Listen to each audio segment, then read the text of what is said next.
శ్రీరామూర్తి గారు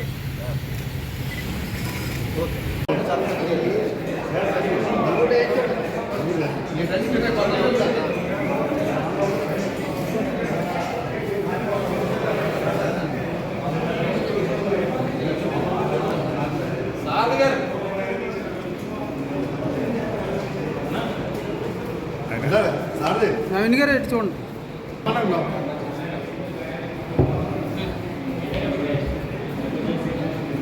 ఈసీ వాళ్ళు అయితే ఏపీడబ్ల్యూజీలో ఉంటారు కదా.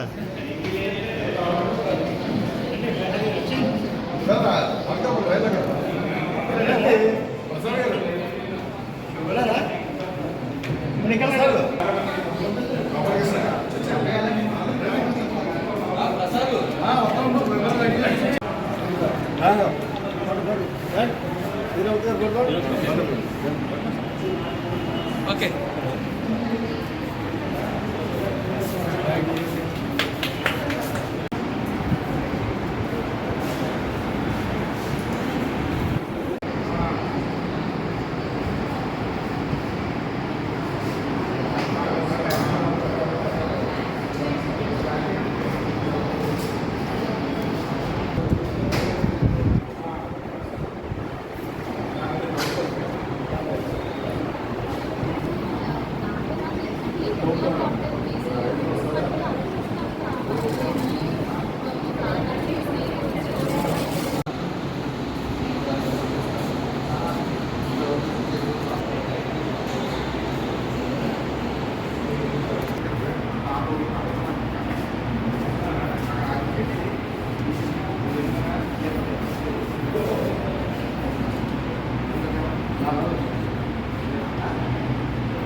ఇవాళ మంచి సేవా కార్యక్రమాన్ని మొదలుపెట్టారు.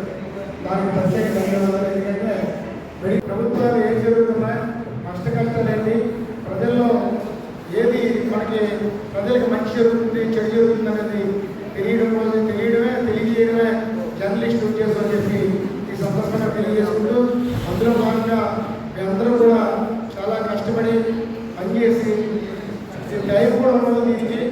ఎందుకంటే ఉద్యోగానికి 24 గంటలు ఏ టైంకి రాత్రి 2 గంటలకే ఏదైనా ఇష్టం జరిగినా కూడా వస్తే 24 గంటలు పనిచేసే ఏదైనా ఉన్నదంటే అది జర్నలిస్ట్ అని చెప్పి ఈ సందర్భంగా జర్నలిస్ట్ అందరినీ అభినందిస్తూ ఈ అవకాశం ఇచ్చిన పెద్దలు ధన్యవాదాలు.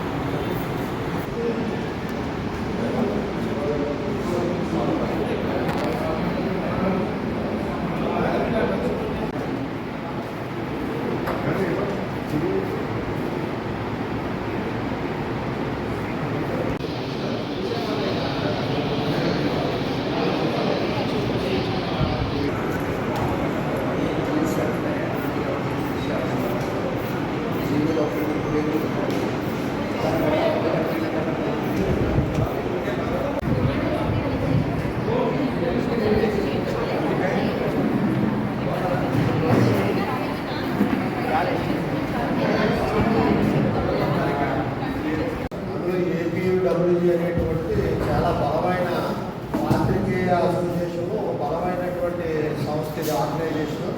అటువంటి ఆర్గనైజేషన్ నెలకొల్పినటువంటి ముందు మాటూరు చాలపతి గారికి ఆ నివాళులు కనుక మనందరూ అర్పిస్తూ, తర్వాత ఆ ఏ ఉద్దేశంతో అయితే ఈ అసోసియేషన్ ప్రారంభించారు అంటే జర్నలిస్టులందరినీ కూడా అన్ని సౌకర్యాలు లభించాలి. అంటే ఏదైతే వాళ్ళు పడుతున్నటువంటి కష్టాలు 24 గంటలు డ్యూటీలో 24/7 డ్యూటీలో ఉండేటువంటిది ఒకటి పోలీస్ వ్యవస్థ అయితే, రెండోది ఈ జర్నలిస్ట్కి సంబంధించినటువంటి వాళ్ళే. ఎందుకంటే నిరంతరం ఎక్కడ ఏం జరిగినా ఆ వార్తని ఇమీడియట్గా అందుబాటులోకి తీసుకురావడం, సమాజ హితానికి సంబంధించినటువంటి ఇలాగా. అలాగే ఏదైనా స్కామ్లు అటువంటి జరిగినప్పుడు కుంభకోణాల వాటిని కూడా వెలుగు తీసి బయటకు చేసేటప్పుడు కొంత ప్రాణహాని కూడా జరగచ్చు. లేకపోతే ఏదైనా అర్జెంటుగా వెళ్ళవలసి వచ్చినప్పుడు కూడా కొన్ని ఆపద ద్వారా మనకి సహాయ సహకారాలు అందించాలి అంటే ఒక యూనియన్ ఉండాలి. అటువంటి యూనియన్ నెలకొల్పడంలోనే ఈ ఏపీయూడబ్ల్యూజీ అనేటువంటిది చాలా ముఖ్యమైన పాత్ర పోషిస్తున్నటువంటిది. అందులో సభ్యులు కొంటున్న మీ అందరూ కూడా అభినందనలు తెలుపుతూ, మరి ఇక్కడ అసోసియేషన్ ఏదైతే ఉందో మన ప్రెసిడెంట్ శ్రీరామూర్తి గారు జిల్లా ప్రెసిడెంట్ గా ఉన్నారు ఏపీడబ్ల్యూజేకి. అలాగే సారథి గారు కూడా మాజీ ప్రెసిడెంట్ ఉన్నాడు. అలాగే ప్రెస్ క్లబ్ సభ్యులు అందరూ కూడా ఇచ్చేయడం జరిగినందుకు వారికి కూడా అభినందనలు తెలుపుతూ, మరి ముఖ్యంగా మా సోదరుడు మధ్య రాంబాబు తెలుగుదేశం రాజమండ్రి అధ్యక్షులు, అర్బన్ అధ్యక్షులు, చాలా మంచి వ్యక్తి, సౌమ్యుడు. అంటే సౌమ్యుడు అంటే పనుల్లో సౌమ్యుడు, కానీ చాలా దిట్టైన వ్యక్తి. ఎక్కడ ఏ పని ఎలా చేయించగలిగిందో శక్తి సామర్థ్యాలు ఉన్నటువంటి వ్యక్తి మా సోదరుడు మధ్య రాంబాబు కూడా ఇక్కడ రావడం మాకు సంతోషకరం. ఒక అతిథిగా వచ్చినందుకు ఆయన్ని కూడా అభినందిస్తూ, అలాగే జిల్లా కార్యదర్శి మా నవీన్ కూడా వచ్చి వెళ్ళడం జరిగింది. అతను కూడా ప్రెస్ క్లబ్ తరఫున నేను కూడా కృతజ్ఞతలు తెలియజేస్తూ, మన అందరం కూడా ఈ ప్రెస్ రిపోర్టర్లు అందరికి కూడా మద్దతు ఇవ్వాలి. ఎవరైతే ఏ విభాగాల్లో ఉన్నారో వాళ్ళందరూ వారికి మద్దతు ఇవ్వడం, వాళ్ళకి మన సహాయ సహకారాలు అందించడంతో పాటు గవర్నమెంట్ నుంచి ఏ పార్టీ ఉండనివ్వండి, వాళ్ళకి కావాల్సిన మెయిన్ ఇల్లు, హెల్త్, లేకపోతే ట్రాన్స్పోర్ట్ ఫెసిలిటీస్ అంటే లాజిస్టిక్స్, మామూలుగా ట్రైన్ కానీ బస్సులు కానీ ఈ ఫ్రీ పాసులుగా ప్రీపెయిడ్ గా టికెట్లు ఇవ్వడానికి కానీ, లేకపోతే ఇల్లులు కల్పించడం కానీ, లేకపోతే వైద్యం గురించి కానీ, విద్య గురించి కానీ. ఎందుకంటే వీళ్ళకి వచ్చేటువంటి జీతాలు అతి తక్కువ కానీ వర్క్ ఎక్కువ. అటువంటి జర్నలిస్టులందరికీ కూడా ప్రభుత్వం పూర్తి సహాయ సహకారాలు అందించాలని, ఇర్రెస్పెక్టివ్ ఆఫ్, అంటే ఇప్పుడు ఏమైపోయిందంటే పత్రికలు పార్టీ బేస్డ్ అయిపోయినాయి. చాలా వరకు ప్రింట్ అండ్ ఎలక్ట్రానిక్ మీడియాలో ఒక 70% ఏ పేపర్ చూసినది ఫలానా పార్టీకి సంబంధించింది అనేటువంటిది ఉన్న ఈ రోజుల్లో పార్టీలకి అతీతంగా ప్రతి రిపోర్టర్ కూడా సహాయ సహకారాలు అందించవలసినటువంటి బాధ్యత ప్రభుత్వాన్ని అని చెప్పి తెలియజేసుకుంటూ సెలవు తీసుకుంటాం. Thank you. ఆవిర్భావ దినోత్సవ శుభాకాంక్షలు.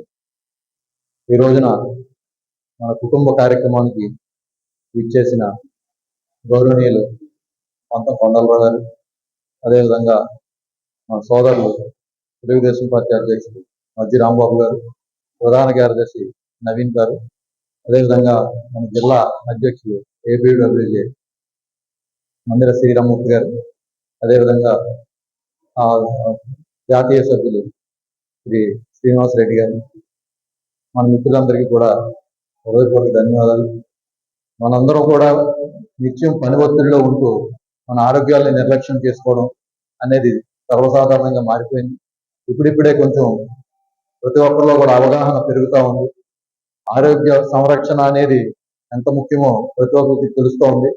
అందువల్ల ప్రతి ఒక్కరూ వైద్య పరీక్షలు చేయించుకోవాలన్న ఉద్దేశంతో ఈ రోజున ఈ ఆరోగ్య దినోత్సవాన్ని, ఈ వైద్య పరీక్షల కోసం శ్రీరామూర్తి గారు ప్రత్యేకించి ఈ ఏర్పాటు చేశారు.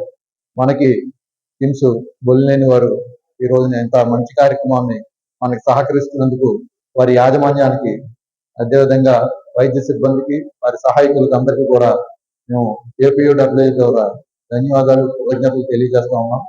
ఇక్కడితో ఈ కార్యక్రమాన్ని ఆపేయకుండా వారి ఫాలో యాక్షన్ కూడా చేయడానికి వాళ్ళు కూడా సహకరిస్తామని మనకి మాట ఇవ్వడం జరిగింది.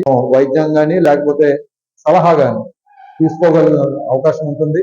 అందువల్ల ప్రతి ఒక్కరు కూడా మొహమాట పడకుండా వైద్యం విషయంలో ఎప్పుడూ కూడా ఏ రకమానం కానీ మొహమాటం కానీ పెట్టుకోవద్దండి దయచేసి. ఎందుకంటే ఇబ్బంది పడుతూ మనం కోల్పోయాం. అందువల్ల ప్రతి ఒక్కరు కూడా ఏమరపాటు అసలు వద్దు. ఏమాత్రం చిన్న ఇబ్బంది అనిపించినా సరే ఎవరో ఒకరికి నాకు ఇట్లా సమస్య ఉంది, లేకపోతే మా ఇంట్లో వాళ్ళకి ఈ రకమైన ఇబ్బంది ఉంది అనే విషయాన్ని మాకు తెలియజేస్తే చాలు. మిగతా ఫాలోఅప్ అంతా కూడా ఎవరో ఒకరు బాధ్యత తీసుకుని చేయడం జరుగుతుంది. అందువల్ల ప్రతి ఒక్కరూ కూడా ఈ విషయాన్ని అర్థం చేసుకుంటారని తెలియజేసుకుంటూ, ఇంత మంచి అవకాశాన్ని మనకి ఇక్కడ ఈ కార్యక్రమాన్ని నిర్వహించుకోవడానికి మనకి అవకాశం కల్పించిన పట్టమగల వెంకట్రావు గారికి కూడా ప్రత్యేకమైన ధన్యవాదాలు తెలియజేసుకుంటున్నాం.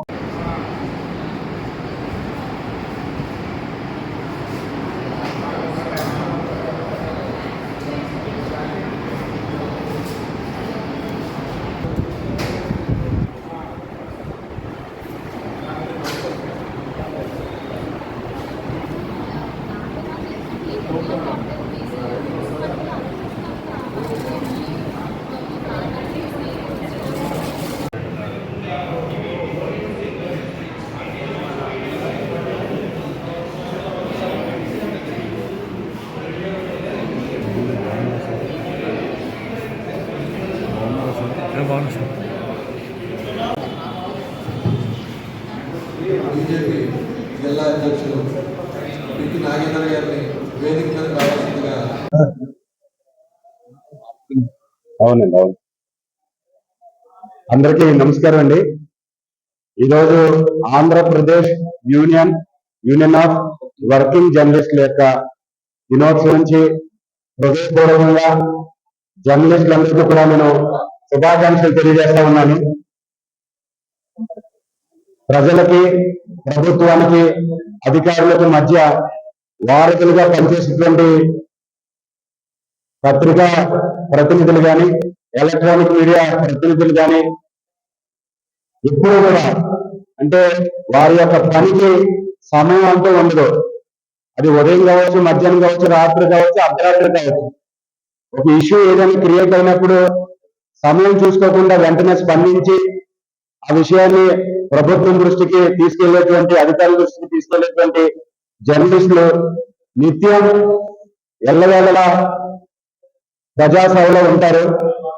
రాజకీయ నాయకులు అయితే మేము క్రియేట్ చేసుకుంటాం సమయం, కానీ జర్నలిస్టులకి సమయం క్రియేట్ చేసుకోవడానికి ఉండదు. ఏ సందర్భంలో అయినా స్పందించాల్సినటువంటి సందర్భం అది. అందుకని ఈ యొక్క సేవలు ఈ యొక్క దేశానికి చాలా అవసరం.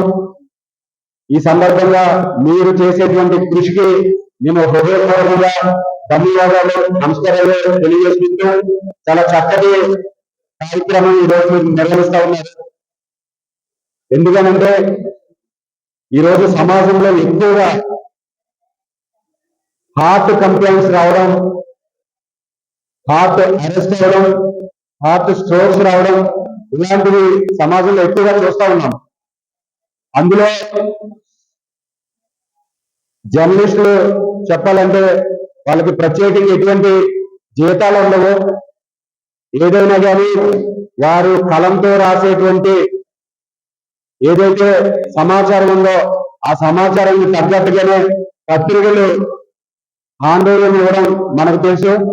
కానీ నేను 2019లో గ్రాడ్యుయేట్ ఎమ్మెల్సీగా పోటీ చేసినప్పుడు నా మేనిఫెస్టోలో జర్నలిస్టులందరికీ కూడా, రిజిస్టర్ అయినటువంటి జర్నలిస్టులందరికీ కూడా వారికి ఇంటి స్థలాలు ఇవ్వాలి, ప్రభుత్వం ఆధ్వర్యంలో ఇంటి స్థలాలు ఇవ్వాలి, అదేవిధంగా హాండోరియం ఫిక్స్డ్ గా ఉండాలి, మెడికల్ కి సంబంధించినటువంటి హెల్త్ కార్డు ఇవ్వాలి, ట్రాన్స్పోర్ట్ కి సంబంధించినటువంటి లిమిటేషన్ లేకుండా, లిమిటేషన్ లేకుండా రాష్ట్రం అంతటా కూడా ఇమీడియట్ ఏదో ఎర్ర బస్సుల్లోనో పల్లె వెలుగులోనో కాకుండా వారికి అవసరమైనటువంటి ఏపీఎస్ ఆర్టీసీలో ఓలియో బస్సులతో కూడా మన పాత్రికేయ మిత్రులకి ట్రాన్స్పోర్టేషన్ కి వారికి అవకాశం కల్పించాలని కోరుకుంటూ, అదేవిధంగా జర్నలిస్ట్ యొక్క పిల్లలను ఏదైతే కార్పొరేట్ స్కూల్లో కూడా చదివించేటట్లు ఉచితంగా ఎంతమంది పిల్లలు ఉంటే అంతమందికి కూడా ఉచితంగా కార్పొరేట్ స్కూల్లో చదివించడానికి అవకాశం కల్పించాలని చెప్పి ప్రభుత్వాన్ని నేను కోరుతా ఉన్నాను. తప్పకుండా భారతీయ జనతా పార్టీ తరఫున నేను ఎంపీ గారి దృష్టి కూడా, ఎస్ఐసి గారి దృష్టి కూడా తీసుకుని ఇప్పుడు నేను విశాఖపట్నం వెళ్తున్నాను. రాష్ట్ర అధ్యక్షులు డిఎల్ మనోహర్ గారి దృష్టిలో కూడా మీరు ఈ విషయాన్ని ఉంచుతారని చెప్పి జర్నలిస్టులు అందరికీ కూడా ఇంటి స్థలం అలాగే ఇంటి నిర్మించుకోవడానికి ఆర్థిక సహకారం, అదేవిధంగా వారు ట్రాన్స్పోర్టేషన్ కోసం ఏ బస్సులైనా ఏపీఎస్ఆర్టీసీకి సంబంధించినటువంటి ఏ బస్సు అయినా వాళ్ళకి ఉచితంగా రవాణా ఉండాలి.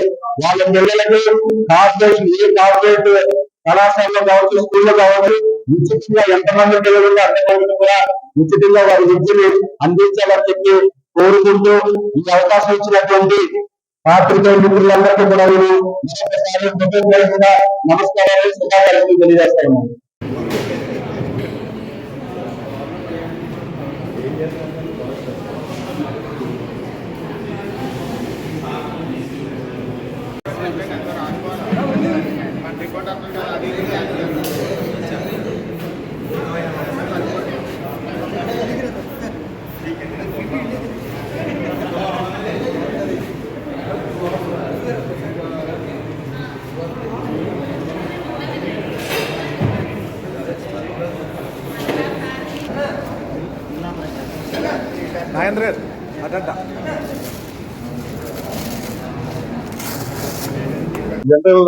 జర్నలిస్ట్ యూనియన్ ఆధ్వర్యంలో 70వ వార్షికోత్సవాన్ని ఎంతో స్ట్రెస్ ఉంటుంది.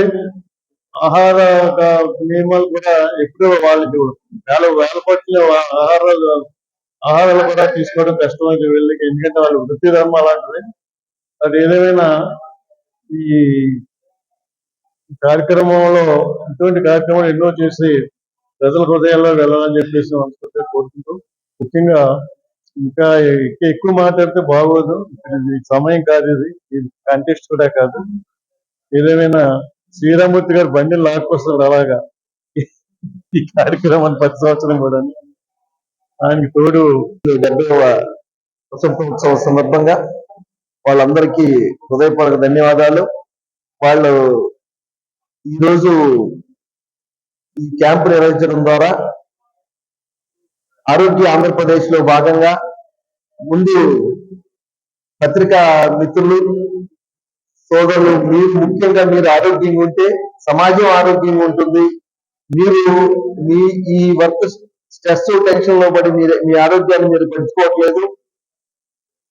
ఇంతకాలం రాజమండ్రిలో దొరకని సౌకర్యాలు అవన్నీ కూడా మనం పూర్తి స్థాయిలో రేపు ఉదయం గవర్నమెంట్ ఆరోగ్య సర్వీసుల ద్వారా కానీ, స్కీముల ద్వారా కానీ అందుబాటులో తేవడానికి జనవరిలో మనం ఇక్కడ మన ఎదురుగుండే హాస్పిటల్ ఓపెన్ చేయడానికి ప్రయత్నాలు చేస్తున్నాం. సో అందులో అన్ని రకాల సేవల్ని ప్రజలకు ఉచితంగా మనం చేయడానికి ఏర్పాట్లు చేసుకుంటున్నాం. సో సమాజం ఆరోగ్యంగా ఉండాలంటే మీరందరూ ఆరోగ్యంగా ఉండాలనే ఉద్దేశంతో, సదుద్దేశంతో ఈ రోజు క్యాంపు చేయడం శ్రీరామూర్తి గారు, సారథి గారి ఆధ్వర్యంలో చేయడం జరిగింది. అందరూ దీన్ని సద్వినియోగం చేసుకుని అందరూ ఆరోగ్యంగా ఉండాలని మనస్ఫూర్తిగా కోరుకుంటున్నాం. Thank you so much. Plus or minus ఎడ్జ్లో ఉన్నాడు అంతే.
డాక్టర్ చైతన్య వారు కూడా వేదిక మీద రావాల్సిందిగా కోరుతా ఉన్నాను. మేడం గారు మేడం ఇప్పుడు డాక్టర్ రవికర్ గారిని ఒక నిమిషం మాట్లాడవలసింది అందరికీ భోజనం టైం కాబట్టి నేను క్లుప్తంగా షార్ట్గా ముగిస్తాను. ఇవాళ ఇక్కడ Andhra Pradesh union of working journalist 70వ వ్యవస్థాపక దినోత్సవం సందర్భంగా ఈ కార్యక్రమాలు పెట్టుకున్న ఈస్ట్ గోదావరి కమిటీ సభ్యులందరికీ నా అభినందనలు. ఈరోజు కేవలం ఏదో ఒక వేడుకగా చేసుకోకుండా మీ ఆరోగ్యం పట్ల మీరు శ్రద్ధగా ఈ కార్యక్రమాన్ని నిర్వహిస్తున్నారని చాలా స్వాగతిస్తున్నాను. ప్రతి సంవత్సరం మేము హాస్పిటల్లో మనం మీడియా వ్యక్తులకి మనం చేయగలిగిన వరకు మందికి మనం టెస్ట్ చేస్తాం. సమాజం ఆరోగ్యం పోవాలనుకునే మీరు మీ ఆరోగ్యం కూడా కాపాడుకోవాలి. టైం ఉండదు, ఏ టైం అయినా సరే వెళ్ళాలి, రిపోర్ట్ చేయాలి, డెడ్ లైన్స్ ఉంటాయి. ప్రతి ఫీల్డ్లో ఉన్నట్టే మీ ఫీల్డ్లో కూడా చాలా విపరీతమైన స్ట్రెస్ ఉంటుంది. కాబట్టి 40 years దాకా మీరు ఎవరైనా సరే కంపల్సరీ ఇయర్కి ఒకసారి బ్లడ్ టెస్ట్ చేయించుకోవాలి. అది మరీ ముఖ్యంగా ఈసీజీ, యూడిఎఫ్ఓ అనేది కంపల్సరీ. యూడిఎఫ్ఓ కంపల్సరీ కాకపోయినా మినిమం ఈసీజీ, టీఎండి అనేది చేయించుకోవాలి. ఇప్పుడున్న గుడ్ హ్యాబిట్స్కి, వర్క్ స్ట్రెస్కి కంపల్సరీ ఒకసారి చూసుకోవాలి. ఎందుకంటే కరెక్ట్గా 40 to 60 years పిల్లలు ఎదురొచ్చే వయసు, వాళ్ళందరూ సెటిల్ అయ్యే వయసు. సో 40 to 60 years ఉన్న మాత్రం తప్పకుండా మీ ఆరోగ్యాన్ని డెఫినెట్గా ఎవ్రీ ఇయర్ చెక్ చేసుకోవాలి. దీనివల్ల మీ కుటుంబం ఎవరు కూడా రోడ్డున పడకూడదు. మీరు ధైర్యంగా ఉండి పని చేసుకోవాలంటే హెల్తీ ఫుడ్ కావాలి, మినిమం నిద్ర కావాలి, మినిమం 1 hour వాకింగ్ కావాలి, మరీ ముఖ్యంగా మైండ్ ఫ్రీ కావాలి. సో నేను స్వాతంత్ర దినోత్సవం సందర్భంగా నేను వీడియో వదిలేదు. దేశానికి స్వాతంత్రం వచ్చింది కానీ మన మెదడుకు రాలేదు. మన మెదడు రావాలంటే ముఖ్యంగా మనం చేయాల్సింది మన ఆరోగ్యం, నిద్ర, ఆలోచన, అంటే స్ట్రెస్. 3 అన్నీ తెలిసినా మనం పట్టించుకోవట్లేదు. మీడియా వ్యక్తులు మరీ ముఖ్యంగా అన్ని కోణాల నుంచి, పోలీస్ నుంచి, పబ్లిక్ నుంచి, పొలిటికల్ పార్టీస్ నుంచి, మేనేజ్మెంట్ నుంచి అందరూ ఒత్తిడి మీ మీద ఉంటుంది. కాబట్టి మీరందరూ ఆరోగ్యంగా ఉండాలి. నా సైడ్ నుంచి డాక్టర్గా, మీ మిత్రుడిగా నేను ఎప్పుడు మీకు అందుబాటులో ఉంటాం. సో మీకు ఏ హెల్త్ సమస్య వచ్చినా మా ఫౌండేషన్ కానీ, మా హాస్పిటల్ కానీ ఎప్పుడూ మీకు అందరికీ కూడా సహాయ సహకారాలు అందిస్తామని సభాముఖంగా తెలియజేసుకుంటూ ఫాలో అప్ చేయండి. ఇవాళ జరిగిన క్యాంప్లో ఎవరికైనా అబ్నార్మాలిటీస్ ఉంటే డెఫినెట్గా వాళ్ళు ఫాలో అప్ చేసి, కొంతమందికి ఏంటంటే రిపోర్ట్ తేడా వస్తే సరే నేను చూపిస్తాను కానీ దాట వేస్తూ ఉంటారు. ఈ దాట వేసే తోటని ముఖ్యంగా మన రాజమండ్రి పరిసరాల్లో ఎక్కువ గమనిస్తున్నాను. ఎవరైనా అబ్నార్మాలిటీ ఉంటే మాత్రం దయచేసి ఫాలో అప్ చేసి అతను ఎందువల్ల వచ్చిందో తేడా దాన్ని పూర్తిగా నివారణ చేసి మందులు వాడాల్సి వస్తే కరెక్ట్గా వాడి ఫాలో అప్ చేస్తేనే మనకి చేసిన క్యాంప్కి ఫైనల్ రిజల్ట్ వస్తుంది. అదేవిధంగా న్యూట్రిషనిస్ట్ కూడా వచ్చారు. సో ఆరోగ్యంలో ఆహారం చాలా ఇంపార్టెంట్. మనందరం నాతో సహా ఫుడ్ని కంట్రోల్ చేయలేకపోతున్నాం. ఎందుకు మన అమ్మమ్మ, నాన్నమ్మ, మన నాన్న అందరికి మనం చిన్నప్పుడు టిఫిన్, భోజనం, లంచ్, పండుగైతే పంచపరమాణాలు ఇది మనకు అలవాటు చేశారు. సో అలవాటు చేసిన దాని నుంచి డిసిప్లిన్గా మనం తగ్గించాలి. దానికి చాలా ఏమంటారు విల్ పవర్ ఉండాలి. సో మీరు అందరూ 3 ఆర్టికల్స్ రాస్తారు ఆరోగ్యం మొత్తం చాప్టర్లో. అందులో ప్రతి ఒక్కరు కూడా మీరు రాసే ఆరోగ్యం అనే చాప్టర్లో ఎక్కడికి మీరు పాటించాలని మనస్ఫూర్తిగా కోరుకుంటూ ఈ కార్యక్రమాన్ని ఆర్గనైజ్ చేసిన కమిటీ సభ్యులు అందరూ కూడా నా ధన్యవాదాలు.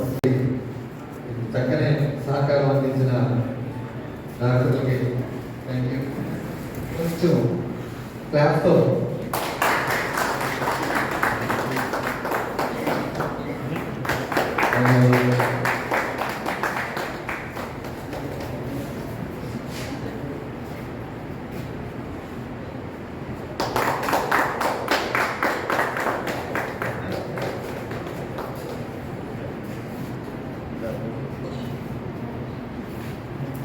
చక్కటి కార్యక్రమానికి ఇచ్చేసిన డాక్టర్ రవికిరణ్ గారికి మా ఏపీడబ్ల్యూజే అధ్యక్షులు, జిల్లా అధ్యక్షులు వారి చేతుల్లో తిరుగుతారు.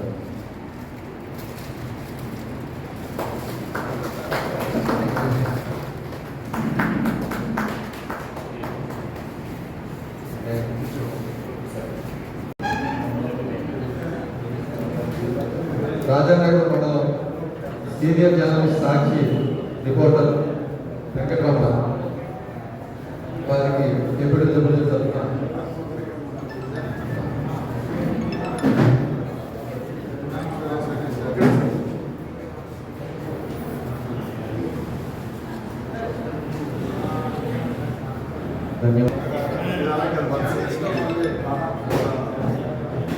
మన పెన్షన్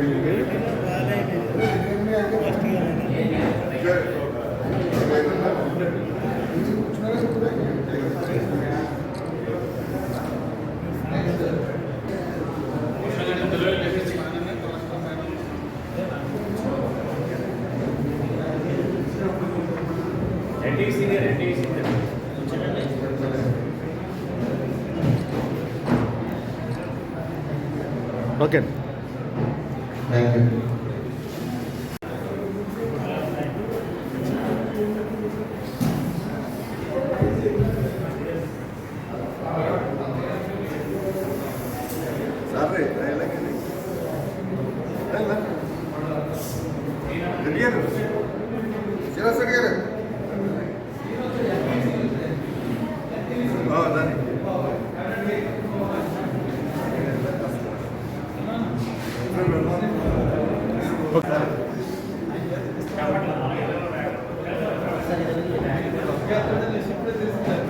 ఒరే నీ రిటైర్మెంట్ ఫంక్షన్ ఏంటిది?